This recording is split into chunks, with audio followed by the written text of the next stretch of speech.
আসসালামু আলাইকুম সবাইকে। রয়্যাল রিচের পক্ষ থেকে আরও একটি ভিডিও নিয়ে হাজির হলাম। আজকে এই ভিডিওর মাধ্যমে আমরা কিছু প্রিপোজিশন শিখব এবং আশা করি এই ভিডিও দেখার পর আপনারা এই প্রিপোজিশনগুলো নিয়ে আর কখনোই প্রবলেম ফেস করবেন না। চলুন আজকের ভিডিও শুরু করা যাক। আমাদের প্রথম এক্সাম্পলটি হলো she is interested dash photography. এই বাক্যের অর্থটি হলো মেয়েটি ফটোগ্রাফিতে আগ্রহী, এবং যখনই আমরা কোনো আগ্রহ প্রকাশ করি সেই ক্ষেত্রে আমরা ব্যবহার করি ইন্টারেস্টেড ইন। তাহলে সঠিক উত্তরটি দাঁড়ায় she is interested in photography. আমাদের পরের example, he is good dash drawing.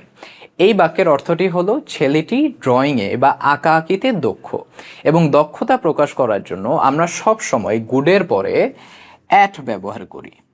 তাহলে উত্তরটি দাঁড়ায় he is good at drawing.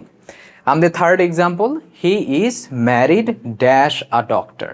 এই বাক্যের অর্থটি হলো লোকটি একজন ডাক্তারের সাথে বিবাহিত। এখানে যেহেতু বিবাহিত বোঝাচ্ছে সেই ক্ষেত্রে ম্যারিডের পরে সব সময় টু ব্যবহার করতে হবে।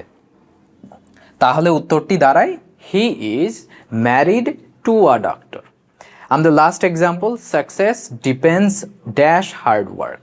এই বাক্যের অর্থটি হলো সফলতা কঠোর পরিশ্রমের উপর নির্ভরশীল, এবং আমরা যখনই নির্ভরশীলতা প্রকাশ করি সেই ক্ষেত্রে ডিপেন্ডসের পরে সবসময় আমরা অন ব্যবহার করি।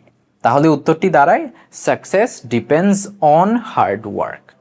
আজ এ পর্যন্তই। আশা করি এই প্রিপোজিশনগুলো আপনারা কখনোই ভুল করবেন না। আমাদের রয়্যাল রিডসের সাথেই থাকুন এবং প্রিয়জনদের সাথে এই ভিডিওটি শেয়ার করুন। আসসালামু আলাইকুম, আল্লাহ হাফিজ সবাইকে।